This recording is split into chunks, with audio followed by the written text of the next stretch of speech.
I want to highlight, some of you are lovers of the liturgical readings. And I just want to highlight that the first reading today speaks about Isaiah. Kasi alam nyo, masyadong Hebrew-focused. Ang mga Hebreo, parang sila yung chosen people. Parang sila lang. Tapos yung buong mundo, sinasabi sa kanila, sana all. Pagdating sa Isaiah 25 and 65, it says there that even the Gentiles would join the big banquet of God. I'm a follower of the Vikings. Ito yung Valhalla. Parang across religions, merong malaking banquet all over. At tayo alam natin yung banquet, and that's the Holy Mass. Tapos sa Psalm, sinasabi nun, I rejoice when they said to me, come into the house of the Lord. Tapos sa Gospel, ba't ganun? Bakit healing? Ask me why. Kasi desperate na yung centurion. We have here a case of a desperate leader. Kaya ang konteksto ng pagpapagaling, pero teksto ng leadership. Brother Obed, it doesn't apply to me. I'm not a leader. Baka naman you are a potential leader. Tingnan mo ngayon katabi mo. From top of the head down to the soles of that person's feet. Mukha ba siyang leader in the making? Sabi ng isang philosophical guru, always look at people as a potential, not as a problem.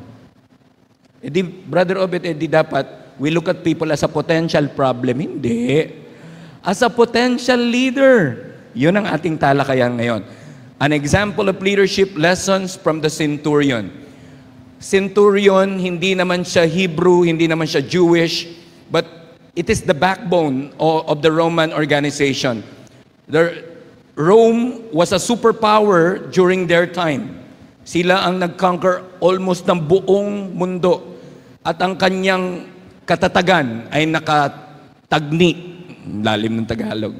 It's poised upon centurions who are leading 100 people. Pag nag-aral ka ng business ad, nag-aral ka ng organizational leadership, there is such a thing as span of control. Can you say this, please? Kasi may mga leaders na pang 5 tao lang. Do you agree? As much as speakers, may mga speakers na pang 5 tao lang. Pero may mga speakers na pang 5,000. May mga leaders ng 5 tao, may pang leaders ng 5,000. Tansyahin mo yung katabi mo, look at the person as a potential, not as a potential problem. Sa tingin mo, ganong karaming tao ang mapapamunuan yan. Today, leadership is even highlighted in the social media sa dami ng iyong followers, right? For all you know, may mga fans club ka na. So an example of leadership. John Maxwell was saying, if you want to read it with me, a leader is one who knows the way, goes the way, and shows the way. Dapat kumpleto yung tatlong yan. Alam niya ang paraan, alam niya ang proseso, alam niya ang business process, alam niya ang company culture, pinapakita niya ang esensya ng kumpanya, at ipinapakilala niya, itinuturo niya ito. Gawin ito, turo sa taas, turo sa taas. Pakituro nga ang lahat ng pina-follow mo o nagiging model mo ng leadership dito sa company na to. Pakituro. Turo. Hindi ma-offend. Wow! Oy, you're blessed pag, ay, si ma'am, wow. Gumanon yung iba. So everybody is a potential problem. Potential leader? Palakpakan natin ang bawat isa. Ito na lang, wag ituro. Sino naman yung mga potential boyfriend? O potential girlfriend? O potential getting married soon? Baka may humabol ngayong December. Diba? Tapos, sabi ni Albert Schweitzer, who is a missionary, example is not the main thing in influencing others. It is the only thing. Masarap sumunod sa mga leaders na modelo ng kabutihan. Amen? So, one of these days, that's my declaration, you will be leaders. You will be culture builders. People will follow you. Lalo na yung lalo na yung, hindi ako magiging leader. One of these days, kakainin mo yung sinabi mo because it's gonna happen. Let's see next. Himayin natin ang talakayang ito. Let's see the next slide. Ayan. I can see, siguro yan ang gifting ko. Pag binasa ko yung Ebanghelyo, I see it in a corporate way. I see it in a professional way. I see it in an educative way. Kaya siguro ako ang kapartner nyo sa pag-aaral ng salita ng Diyos.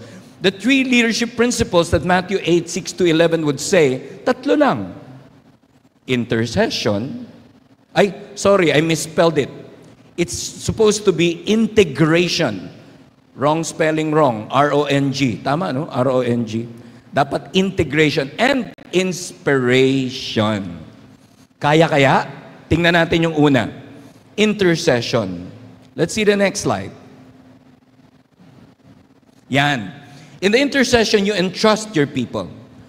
If you are a book lover and you happen to read Jesus CEO, si Lori Beth Jones, hindi Katoliko yan.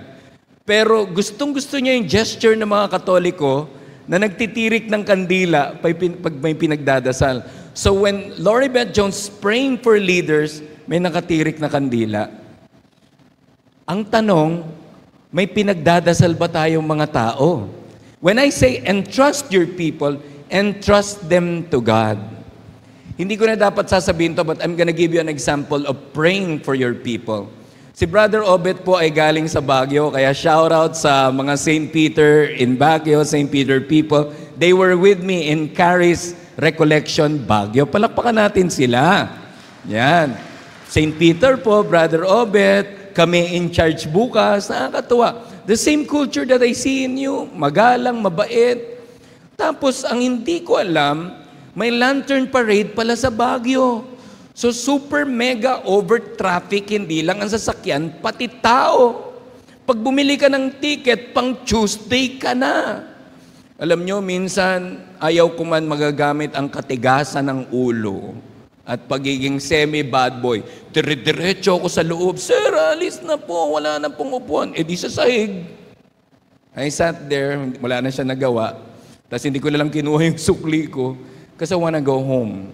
I don't wanna miss serving you today. Otherwise, Tuesday, and I don't wanna miss a thing. And along the while, masakit sa likod. Wala nang justice sa Pilipinas. Justice. I'm offering the pain, ngawit, kasi pinagdadasal ko kayo.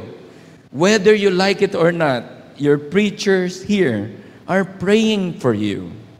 The question is, when was the last time you prayed for your leader? Sige nga. Alam nyo ba mga leaders nyo, pinagdadasal kayo? Nung tinanong po si Pope Francis, how do we pray for people? Akala ng iba, theology ang answer niya. You pray to your people by looking at the 5 fingers in your hands. You pray first for the people closest to your heart. Sige nga, tingnan yung thumb. Yan, ipagdasal mo yung mga malapit sa puso mo. Ito may involve ako. Yung point finger, pray for the people who teach you. Nagtuturo. Yan, pagdasal mga teachers nyo, mga nagtuturo sa inyo ng business process, mga nagtitrain. Yung middle finger, pray for your leaders. Sige nga, offer a silent prayer for your leader.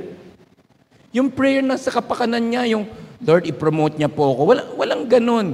Pray for the benefit. Pray for the welfare of the person. At yung ring finger, siguro kala nyo, ipagdasal mayayaman. Hindi kaya.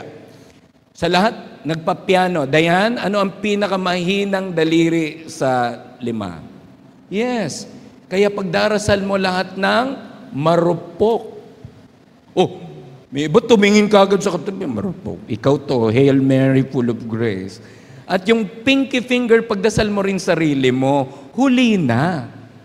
And leaders who are leaders today, leaders in the future, don't forget to entrust your people to God. Tingnan mo to it's very unlikely ang mga Romano daw proud, especially centurion. Pero would you go out of your way just to approach Jesus and say, Lord, my servant is lying at home paralyzed, suffering dreadfully. Only say the word and my servant shall be healed. When was the last time we really prayed with so much empathy to people? Yung talagang ipagdasal natin sila. Try it today. Habang nakikinig kayo ng salita, sino bang kailangang ipagdasal? Because you will realize the value of people and things only when they're gone or when they're threatened to be gone. Sa mga may manliligaw na hindi nyo pinapansin, maniwala kayo sa akin, mamimiss mo rin pag wala na sa eksena, na wala sa eksena. Diba?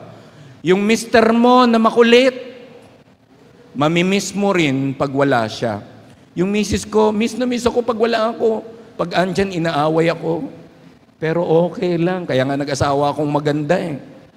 Kahit galit, sabi ko, maganda ka pa rin. Pero ganun yata mag-asawa. Kasi nakakatakot din ang isang misis na na hindi ka kayang quote-unquote awayin. Ibig sabihin, hindi kayo magkaibigan. So place your hand over your heart and say this with me. One of these days, I will be a very good leader, a great leader, and I will make it a practice to pray for my people, to entrust my people to God. Bahala ka na, Lord, sa kanila. Bless them. Palakpakan natin si Lord. Let's see more. Let's see the next slide. Ayan, no? Sabi ni Corrie ten Boom, of all people who will speak about prayer, Corrie ten Boom was abused, punished in the Auschwitz concentration camp. Ang kanyang most quoted quote ay, to forgive is to set a prisoner free, and that prisoner is you. Sabi niya, prayer is when we place our weakness into God's strength. Ganun ang tema ng Isaiah. When I am weak, at saka ng 2 Corinthians 12. When I am weak, God is strong. Alam natin na ang grace of God, when people speak about the grace of God, undeserved favor. Hindi dapat para sa'yo, pero binigay. Tama? Are you enjoying the grace of God? One of the grace of God is we get to be employed in this company. Who among you are happy working in St. Peter? I was speaking with Sir Jason a while ago. Sabi ko, bro, I've been consulting all around in companies here. Hindi dahil sa kaibigan ko mga Bitangkol family. Pero you're one of the most organized and highly professionalized group in the metropolis. In the Philippines. Parang ang hina ng palakpak. Kayo yun. Because you don't notice it, you're inside. Diba? Let's see more. Intercession, tapos ayan naman, integration. Engage your people. Alam nyo ba, ito, i-represent ko naman ang lahat ng mga staff. Alam nyo ba yung pansin, ngiti at good morning ng isang leader ay napakahalaga. Kanina lang, I was greeted by Serge. I really love your outfit. Yung, wow, coming from a person you respect, that makes your day. Yung mga babae lang, kahit masama, pangit yung mood nila. Uy, ang ganda mo ngayon. Che! Gaganon pa yan. Pero mananalamin yan. Ba't kaya? Itong angle na to. So maghapon yan, nakaganyan na yan. Diba? Integration is making people feel that you belong. Alam nyo ba yung ibang companies na nagko-consult ako? Pag may ganitong gathering, wala ang leaders nila. Look around you. Your leaders are always present on a Monday morning. Palakpakan natin si Lord. Sabi ng Roman centurion, I too am a person subject to authority. Alam niya yung business process. Alam niya yung kalakaran. Kaya sabi niya, wala nang pag-asang iba, kundi ang Diyos. Hindi naman ako Kristiyano, hindi naman ako Hebreo, pero I know a desperate situation and I need one, nilapitan niya ang Panginoon. Alam niyo gaano kahalaga ang social integration? Who among you would like to live long? Raise your hand. 80 plus. Ako, I want to live till 100. And the global term for people and places that live up to 100 is called Blue Zone. And one of them would be Okinawa, Japan. And the other would be in Florence, Italy. May mga lugar dito na maraming hanggang 100 ang edad. Pero the immediate province right after 80, 70 yung mortality rate. Tingnan natin yung next slide. Susan Pinker, who's a speaker of TED Talks, studied about the blue zone, and she realized, ito ang papakita ko sa inyo, isa lang. Pero dalawang sinabi yung topmost way of how to live long. Yan. What prolongs life and makes it meaningful would be strong, intimate relationship. Piliin mo ang mga taong hindi toxic, kundi treasure sa buhay mo. Huwag patatagalin ang quality time sa mga taong mahalaga sa buhay mo. Minsan kasi pinaghihintay natin yung pinakamahalagang tao. Relationship cannot survive on leftovers, sabi ni John Maxwell. Your family deserves the best of you, not what's left of you. Kaya nga sabi ko sa inyo, di ba? The moment you park your car, yan, nagmamaniobra ka, you park your car. And then you will say, Lord, cleanse me from the unnoticed entanglement and stress of both work and other toxic people I relate with. Kasi pagpasok ko sa bahay, mamahalin ko ang pamilya ko. Cleanse me, O Lord, and heal me, O Lord, and I will be healed. In Jesus' name. Tapos you realize you don't have a car. Wala ka palang kotse, nagmamaniobra ka. Oh, nakikita ng kapitbahay, di ba? Pero mahalagang ihanda mo ang sarili mo sa pagmamahal. The moment the Cabrillas family would have a family date, I will declare, sabi ko, last 5 minutes, i-text yung mga iti-text, panoorin yung mga reels na pinapanood nyo because it's gonna be a no device zone. Na-trigger kaming pamilya kasi may nakita kaming kapwa pamilya, lalaki, babae, ang anak, ganun kagaya namin. Andiyan na yung pagkain, kumain at lahat-lahat, nakatutok pa rin sa phone. And that's the reason why the Cabrillas family is writing a new book. Please pray for us. And it's gonna be called Let's Talk, The Power of Transformative Conversation. The main author is me, and I will be co-authored by my wife, my 21-year-old son, and my 16-year-old daughter. You watch it, ilo-launch natin dito. So, let's see more integration. Wait, before we go, look at the row where you are. Pakiscan kung kanino ka close, hindi close, di masyadong close, high-low basis. Yan. Because it's time to integrate. There's no such thing as integrity without integration. Integration is, I belong. Pagpasok mo sa kumpanya, sa building na to, yung hindi ka na-stress. Naku, andyan na naman mga tao, ninenervyos ako. Nag-second year muna ako sa University of the Philippines bago matanggal ang stress ko. Isang taon na nervyos ako kasi feeling ko ako pinaka-bobo sa klase. Imagine niyo, honor student ako nung high school, tapos 96 ang NCEE ko, ako pinaka-mababa. Lahat ng classmates ko, 99 plus. Pagdating ng second year, I told myself, I'm in. I belong. Ngitian ng katabi. Sabi mo, I belong to you. Wow! You belong to me. Last but not least, yan. Next, please. Integration. And finally, tatlong I lang to. Inspiration. Empower your people. Amen, I say to you, sabi ni Jesus doon sa bihira na si Jesus ay yung ma-highlight na natutuwa siya. Ito openly, hin-highlight niya. I found such faith. I say to you, many will come from east and west and will recline, ayan na yun, the table of God at the banquet in the kingdom. Siguro nagulat yung mga Hudyo, wow! Gina-grandstand ni Lord, hindi kagaya natin. Kasi para sa Panginoon, lahat they belong to the family. And be an inspiration. Alam nyo ba, it will take just one person for another person to move on or give up. Take it from me, I counseled a lot of suicidals already. Natitrigger sila ng mga toxic na tao. Tsaka yung mga side comments, kung hindi makakatulong, huwag mo na sabihin. Practice. Can you say something good to the person beside you? You look great today. I love your color combination. Iba ang aura mo ngayon.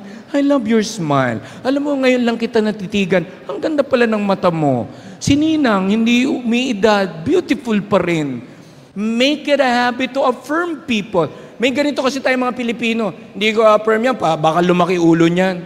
Huwag mo nalang bitawan kung kuripot ka mag-affirm. No wonder wala tayong natatanggap na affirmation. We will never outgrow affirmation. All it takes is just one inspiration. May papasabi ako sa katabi mo. Aspire to inspire before you expire. Come on, say it. Bago man lang tayo lumisan sa daigdig na to, kanina I was talking to your officers, nakalagay doon sa unang slide, Obet Cabrillas, December 1, 2025. Nakaka-nervyos pala yung andun pangalan mo, tapos may date. Pero wala akong ilusyon doon. Kasi one of my Stoic principles is memento mori. Remember death. Mamamatay ako. Huwag kayong mag-alala, mamamatay din kayo. Pero may mas maganda sa memento mori. Ask me what? Memento amoris. Remember to love. Huwag kalimutang magmahal. Next, please.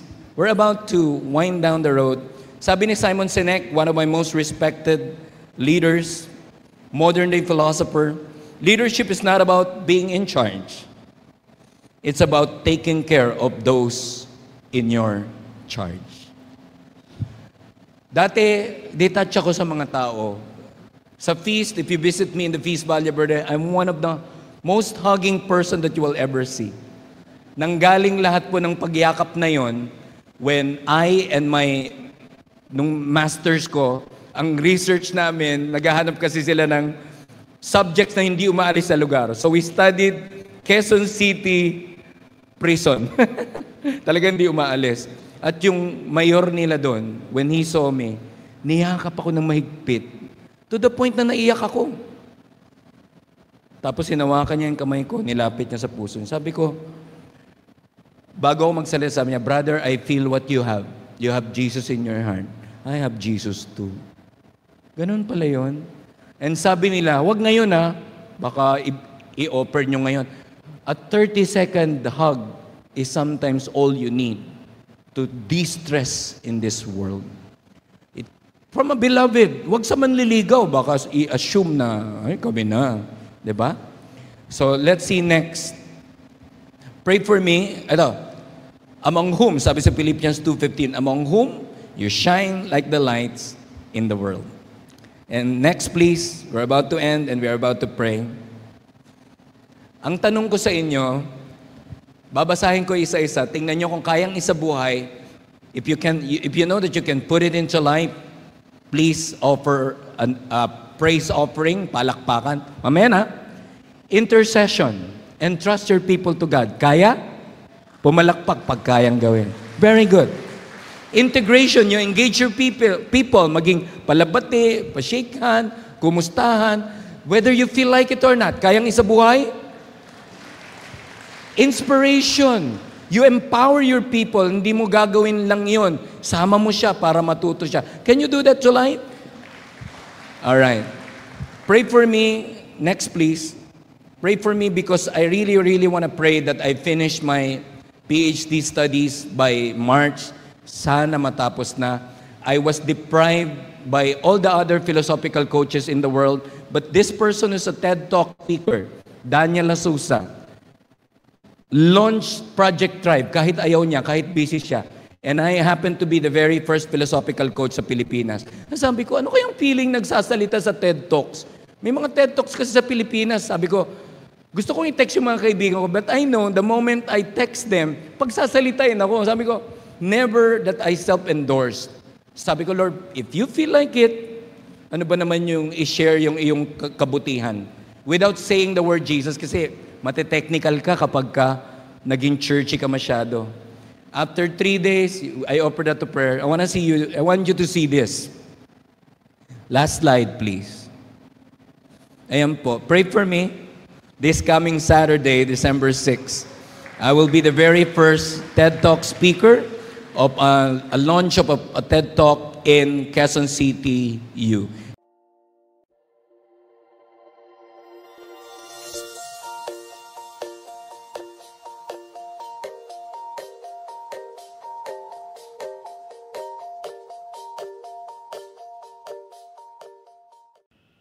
God is good all the time. Thank you for joining us today. View our past broadcasts on our Facebook page, St. Peter Community, and subscribe our YouTube channel. Like, share, and hit the bell.